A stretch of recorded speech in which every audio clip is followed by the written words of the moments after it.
This quick video, I'm going to help you troubleshoot any refrigerator top mount freezer where the ice is no longer being made by the ice maker inside the top of the freezer. And it doesn't matter what brand you have. You can have Kenmore, Whirlpool, Samsung, GE, doesn't matter, LG, same concept applies. So let's go ahead and open up our freezer, and it's not making ice anymore. So this is how we're going to fix it.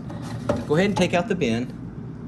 And first thing, the most simplest, is make sure it's on. So as you can see there, this particular freezer is, the ice maker's not making ice because it's off, so we turn it on. If there's something that's obstructing it, make sure that there's no ice. You might have to physically take everything out and look and examine to see if there's no ice getting stuck in there.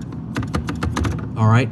Some do not have an on off button, but it's like a little metal lever. Make sure that that lever is completely down, and then give it about 20-30 minutes and see if you start hearing it make ice.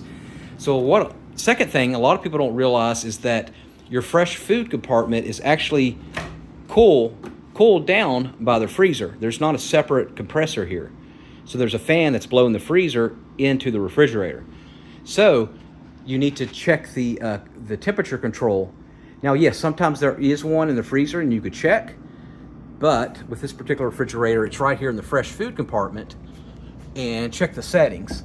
So for example, if it's on cold or coldest, and sometimes it goes from 0 to 5 or 0 to 10, usually to make it coldest, you go all the way counterclockwise to the right.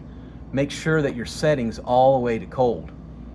All right, and then give it about 30 minutes to an hour, and then start seeing if it makes ice. All right. Now, after you've tried that, a lot of times it'll happen is it'll freeze, the water will freeze. So, as you can see here, the hose, and I got this refrigerator out of its little cubby hole there for demonstration purposes, but as you can see there, the water's coming in from a spigot.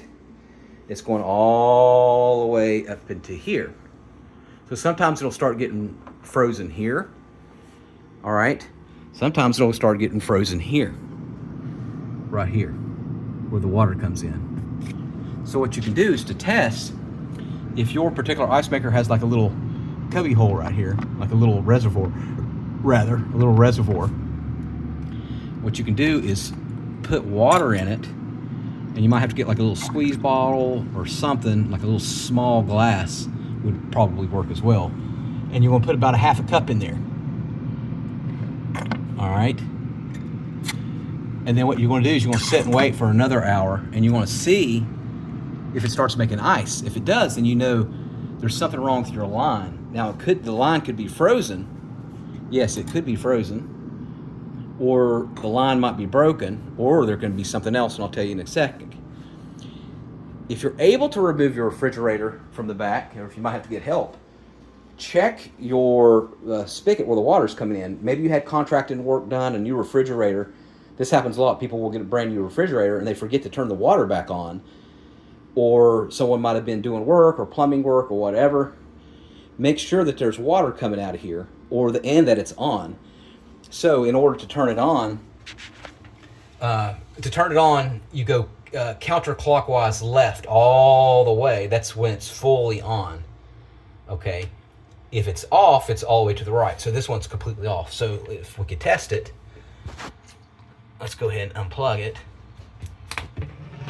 And then, of course, to turn it on, you'll see, only thing you have to do to turn it on, go counterclockwise to the left, and it turns on. When you have this hose back on, make sure it's all the way to the left, counterclockwise, towards fully running. So you might either have it completely off, or the person who had it before had it completely off, or just a little bit, not enough. So make sure it's completely all the way counterclockwise to the left where that water's running. Okay, and if you see that's off, well, that's your problem, is you're not getting water. All right, and then of course check your line. All right, you can get a new line here, replace the line if you think that the line is broken, but we'll get to that in a second. So what I want you to do is get a hairdryer, and I want you to warm right here, but not too hot to where it melts the plastic. You just want it all warm to the touch. And what you want to do is you're going to go over here for about 4 or 5 minutes And then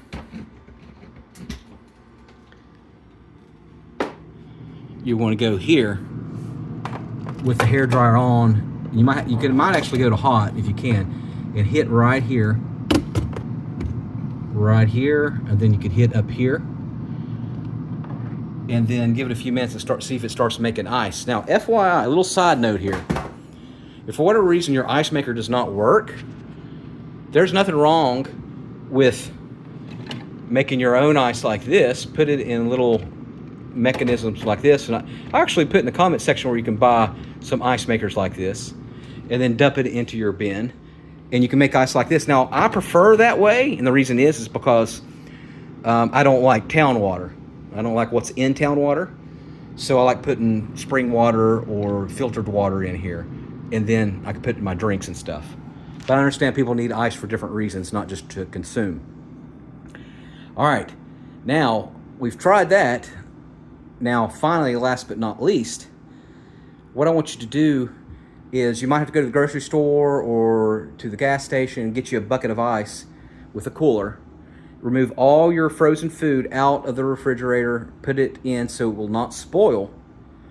And what we're going to do, and of course check your fresh food area, but what we're going to do is unplug it from the wall or just unpower it for a good 2 to 3 hours. So being that I have it out, it's easy for me to do. I could just unplug it, right? So you say, well, I can't do that. I can't get behind my refrigerator. However, you can power it off through the circuit breaker in your home. A lot of times it's in your basement. It's downstairs.